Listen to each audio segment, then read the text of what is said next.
ಪಂಚಮಸಾಲಿ ಮೀಸಲಾತಿ ಹೋರಾಟ ನಡೀತಾ ಇದೆ.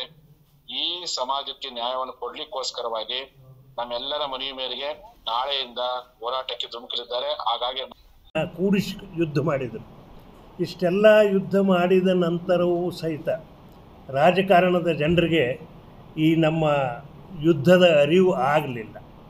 ಅದಕ್ಕೆ ಕಡೆಗೆ ಅಣುಬಾಂಬ್ ಪ್ರಯೋಗ ಮಾಡೋಣ ಅಂತ ವಿಚಾರ ಮಾಡಿ, ಅಣುಬಾಂಬ್ ಯಾವುದು ಈ ದೇಶದಲ್ಲಿ ಆಗ್ತದೆ ಅಂದ್ರೆ ಅದು ವಕೀಲರ ಶಕ್ತಿ ಮಾತ್ರ ಅನ್ನುವಂಥ ಸಂಗತಿಯನ್ನು ಮುಂದೆ ಮಾಡಿಕೊಂಡು, ಯಾಕಂದ್ರೆ ತಮಗೆ ಗೊತ್ತದ ಈ ದೇಶಕ್ಕೆ ಸ್ವಾತಂತ್ರ್ಯ ಸಿಗಬೇಕಾದ್ರೆ ಬಹುದೊಡ್ಡ ಶಕ್ತಿಯಾಗಿ ನಿಂತಂಥವರು ವಕೀಲರು.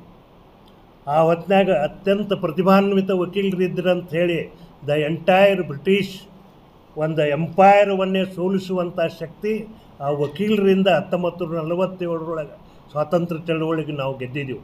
ಅಂಥ ಒಂದು ಶಕ್ತಿಯನ್ನು ಹಿಡ್ಕೊಂಡು ಇವತ್ತು ಈ ಕಿವುಡ ಮತ್ತು ಮೂಕಾದಂಥ ಸರ್ಕಾರದ ಜೊತೆಗೆ ಯುದ್ಧ ಆಡಲಿಕ್ಕೆ ಇವತ್ತು ಪೂಜ್ಯರು ನಮಗೆ ಆಜ್ಞೆ ಮಾಡಿದ್ದಾರೆ.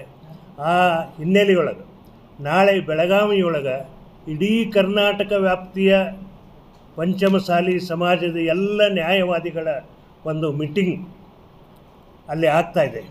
ಆ ಮೀಟಿಂಗದ ಹಿನ್ನೆಲೆಯೊಳಗೆ ಮೊದಲ ಗಾಂಧಿ ಭವನದೊಳಗೆ ನಾವೆಲ್ಲ ಕೂಡಿಕೊಂಡು ನಮ್ಮ ಯುದ್ಧದ ನೀತಿ ರೀತಿಗಳನ್ನು ನಿರ್ಣಯ ಮಾಡಿಕೊಂಡು ಅಲ್ಲಿಂದ ಪಾದಯಾತ್ರೆಯೊಳಗೆ ಕಿತ್ತೂರು ಚೆನ್ನಮ್ಮ ಸರ್ಕಲ್ವರೆಗೆ ಹೋಗಿ ಅಲ್ಲಿ ಒಂದು ಚಳವಳಿ ರೂಪದೊಳಗೆ ಮಾಡಿ ಅಲ್ಲಿ ಡಿ ಸಿ ಅವರಿಗೆ ನಮ್ಮ ಮನವಿಯನ್ನು ಅರ್ಪಿಸಿ ಬರುವಂಥ ಒಂದು ಕಾರ್ಯಕ್ರಮದ ಹಿನ್ನೆಲೆ ಒಳಗೆ ಇವತ್ತು ನಾವು ಪೂರ್ವ ಒಂದು ತಯಾರಿ, ನಮ್ಮ ಅಥಣಿ ವಕೀಲರ ಬಳಗದ ತಯಾರಿ ಹಿನ್ನೆಲೆ ಒಳಗೆ ನಾವು ಇವತ್ತು ಕೂಡಿದ್ದೆವು.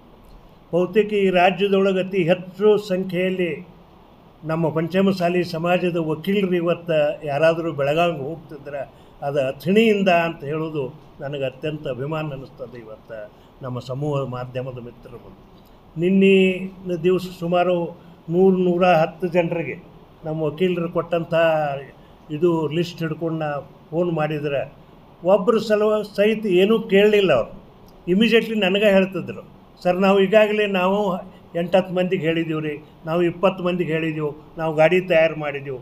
ಈ ರೀತಿಯಾಗಿ ಫುಲ್ ತಯಾರಿ ಒಳಗೆ ಇವತ್ತು ಒಂದು ಐತಿಹಾಸಿಕವಾದಂಥ ಈ ಚಳವಳಿಗಳಿಗೆ ಭಾಗ ಆಗಲಿಕ್ಕೆ ಅಥಣಿಯ ನಮ್ಮ ವಕೀಲ ಸಂಘ ತಯಾರಾಗಿದೆ ಅಂತ ಹೇಳಲಿಕ್ಕೆ ನನಗೆ ಅತ್ಯಂತ ಆನಂದ ಅನ್ನಿಸ್ತದೆ. ಮತ್ತು ಕಡೆಯ ಒಂದು ಮಾತನ್ನು ಹೇಳೋದಂದ್ರೆ ಇದು ನಮ್ಮದು ಕಡೆಯ ಯುದ್ಧ.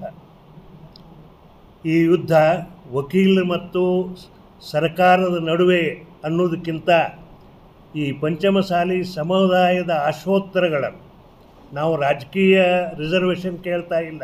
This must be made very clear.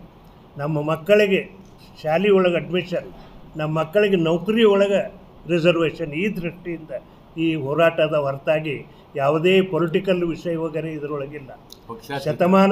ಪಕ್ಷಾತೀತವಾಗಿ